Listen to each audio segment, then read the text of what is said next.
আসবে বাংলাদেশে কিছুদিনের ভেতরে। কুষ্টিয়াতে একটা প্রোগ্রাম নেওয়ার কথা জানিয়েছি, কুষ্টিয়ার স্টেডিয়াম মাঠে। উনি আর আমি থাকবো, আপনারা ইনশাল্লাহ যাবেন, দাওয়াত দিয়ে দিলাম অগ্রিম। আমরা যেহেতু কোরআন কারীম থেকে কথা বলার জন্য এবং শোনার জন্য এসেছি, আর পৃথিবীতে যারা কোরআন দিয়ে কথা বলে এরাই সত্য কথা বলে। এতদিন আমরা শুনেছি কোরআনের আয়াত পড়তো ঠিক, কিন্তু উল্টা পাল্টা ফতোয়া দিত অনেকে, বলতো লাকুম দীনুকুম ওয়ালিয়া দীন, রাহুল বুখারী। একটা কথা হইল, আপনি আয়াত পড়ছেন কোরআনে আর দলিল দিচ্ছেন বুখারী। কোরআনে কারীম কি ওই রকম নাকি?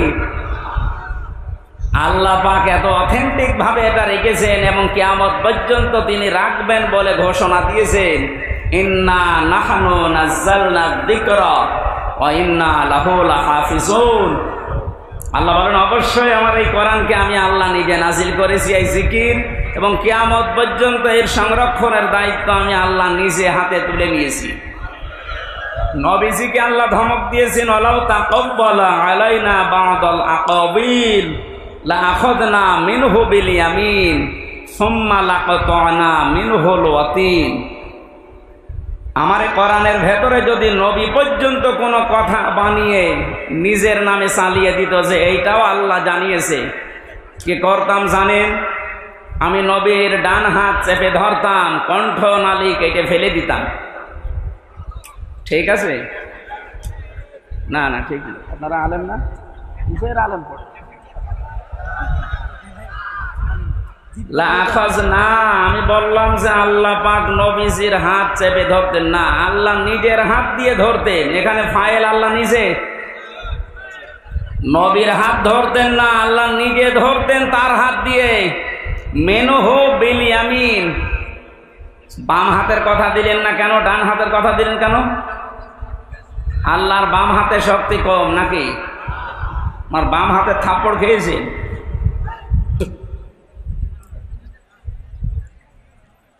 এখানে আল্লাহ যে বিষয়টা দিয়ে বোঝে ভালো, আমরা সেই বিষয়ের উদাহরণ কোরআনে সেট করা, ওই সমস্ত বিষয়গুলো বোঝাতে।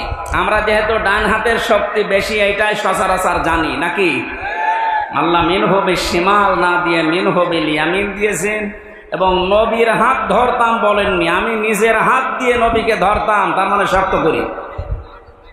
দেখেছেন কত কঠিন কথা দিলেন, যে আমি নিজে আমার কুদরতের হাত, যেটা পাওয়ার, এই শক্তিশালী হাত দিয়ে নবীকে চেপে ধরতাম।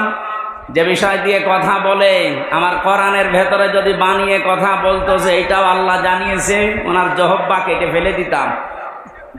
যে নবীকে জীবনে কোনোদিন নাম ধরে ডাকলেন না, অসম্মান হবে, তার সম্মান নষ্ট হবে। এই কারণে নাম যেখানেই ধরেছেন রেসালাতের ঘোষণা দিয়েছেন, মুহাম্মাদুর রাসূলুল্লাহ। এইরকম পাওয়ারফুল সম্মানিত মানুষকে যদি বলে আপনার জহব্বা কেটে ফেলতাম, তাহলে যারা লাকুম দীনুকুম ওয়ালিয়া দীন বলে রাহুল বুখারী চালিয়ে দিচ্ছে, এদের কি কেটে ফেলা দরকার বলেন তো? আপনি কি কথা বোঝেন না আন্দাজে হাসতেছেন? এই যেন অথেন্টিক কিতাব এটা পৃথিবীতে। এই গুরুত্বপূর্ণ বিষয় আজকে শোনার জন্য যারা এসেছি, বিশ্বনবী জানিয়েছেন, মান ক্বালা বিহি সাদাকা, যারা কোরআন দিয়ে কথা বলবে তোমাদের সামনে, তারাই সত্য কথা বলবে, কিন্তু কথাগুলো কোরআন থেকে হওয়া লাগবে। কথা বুঝতেছেন? অমান হাকামা বিহি আদালা, যারা কোরআন দিয়ে বিচার ফায়সালা করবে, এরা ন্যায় বিচার কায়েম করতে পারবে। এই যে গত 4-5 দিন আগে আমার মামলা যতগুলো ছিল সব খারিজ করে দিয়েছে, আমার কোনো দোষ পাই। আমি সহ মুফতি হারুন ইসহাক, মাহমুদুল হাসান ভাই এবং ওসামা ভাই সহ যারা আমরা ছিলাম মামলায়, সবগুলো আদালত দেখে বলছে, কি দেখে বিচার করব, কোনো মাল নেই, যা। আমি মনে হয় বলতে গেলাম আদালত প্রাঙ্গণে দাঁড়িয়ে, যে স্যার, মাননীয় আদালত, এই মামলাটা আপনার কাছে আজ 3 বছর ছিল, আপনি 3টি বছরে কতবার এই মামলা পেয়েছেন, দিতে পারেননি। আজকে যে একেবারে বললেন কোনো মাল নেই, এতদিন কি মাল ছিল? উনি বলতো যে হতো আমার হাত বাঁধা ছিল। কি ছিল? আজকে যখন হাত ওনার খুলেছে, শুধু এই বিচারপতির না, সারা বাংলাদেশের হাত আমরা এভাবে খুলে দিতে চাই। বৈষম্য বিরোধী ছাত্র আন্দোলনে যারা যোগ দিয়েছিল, যারা আন্দোলন করেছিল, তাদের যে 9টা দফা ছিল তার 1 নম্বরে কারো হাত বাঁধা থাকবে না। এ বাংলাদেশে আমরা দেখেছি শুধু একজনের হাত খোলা ছিল, বাকি সবার হাত বাঁধা, এমনকি কাওয়া কাকু পর্যন্ত ও হাত বাঁধা। আমার বাবা গিয়েছিল স্বরাষ্ট্র মন্ত্রণালয়ের কাছে, বলে না আমার হাত বাঁধা, তেরো চেয়ারে বসার দরকার কি? হ্যাঁ, একটা স্বরাষ্ট্র মন্ত্রী সে যদি বলে আমার হাত বাঁধা, হাত খোলা আছে কার? এ 3 বছরে জেল খাটার পরে আমি দেখেছি হাত একজনেরই খোলা ছিল। সে যাই হোক, আমরা চাই ওনার মতো হাত এই দেশে 1628 জন মানুষ এই চেয়ারে বসে আছে। 1628 জন যে চেয়ারে বসে আছে সব হাত আমরা খোলা রাখতে চাই। আবু সাইদ যেভাবে হাত খোলা ছিল, সবার হাত এভাবে খোলা রাখতে চাই। কথা বলেন ঠিক কিনা? চুয়াডাঙ্গাবাসী এটা রেকর্ড হচ্ছে, কালকে সারা বাংলাদেশের সব আনাচে কানাচে ছড়িয়ে যাবে। আমি উদ্দেশ্য করছি এখানে 18 কোটি মানুষ আমার সামনে, সবাইকে জানাচ্ছি হাত যেমন খুলে গেছে, কিয়ামতের আগে যেন এই দেশে আর কারো হাত বাঁধা না থাকে। আগামীতে যারা আসবে তারা যেন এভাবে হাত খুলে রাখে, যেন আমরা ন্যায় বিচার করতে পারি। আর ন্যায় বিচারের জন্য এটা লাগবে, অমান হাকামা বিহি আদালা, যারা কোরআন দিয়ে বিচার করে এরা ন্যায় বিচার কায়েম করতে পারে। 53টা বছর পার হয়ে গেল, বহু বিষয় আমরা দেখেছি। আমি না দেখলেও আমার বাবা শরীফুর রহমান, শরীফুজ্জামান ভাই সহ যারা আছে, আমার তো 32 বছর, ওনারা তো অনেক বেশি, ওনারা দেখেছে বাবা চালিয়েছিল এ দেশ কেমন লাগে দেখতে। দুর্ভিক্ষে মানুষ মারা গেছে। আজকে বাংলাদেশে মুক্তিযোদ্ধার একজন কমান্ডার উনি ঘোষণা দিয়েছেন, বঙ্গবন্ধু যার নাম আমরা শুনি উনি মুক্তিযুদ্ধ করেননি। যে চেতনা নিয়ে এই 16 বছর আপনি অত্যাচার করলেন ইসলামপন্থী এবং জাতীয়তাবাদ মানুষের উপরে, এই চেতনাটা সামনে নিয়ে এখন শুনছে সে নাকি মুক্তিযুদ্ধ, এটা ছিল না। এটা যে এখন ওনার বক্তব্যটা আমি এখনো সত্যতা প্রমাণ পাইনি। যদি সত্য হয় এতদিন তাহলে মিথ্যাচার করে জাতিকে আপনি যা করলেন কি জবাব দেবেন বলেন তো? জাতি তো এখন সব জেনে ফেলেছে, কথা বলেন না কেন? আমাদের এখানে একটা সতর্কের বিষয় আসতেছে।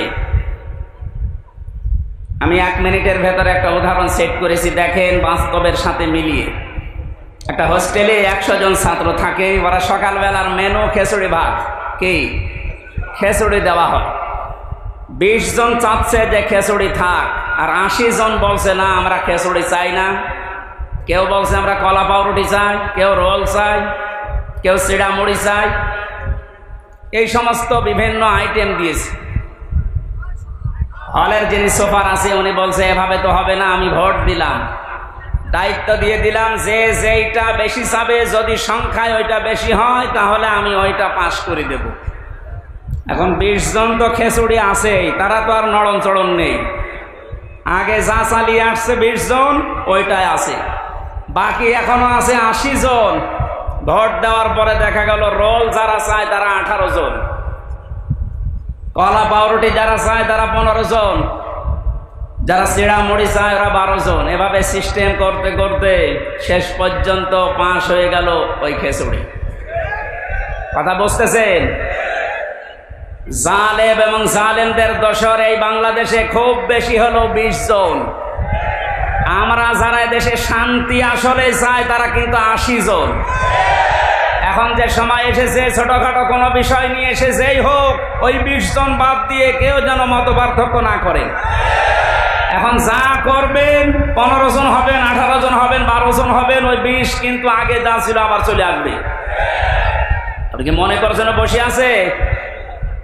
ডক্টর ইউনূস এই জন্য ঘোষণা দিয়েছে ওখানে বসে কথা বলবেন না, চুপ করে থাকেন।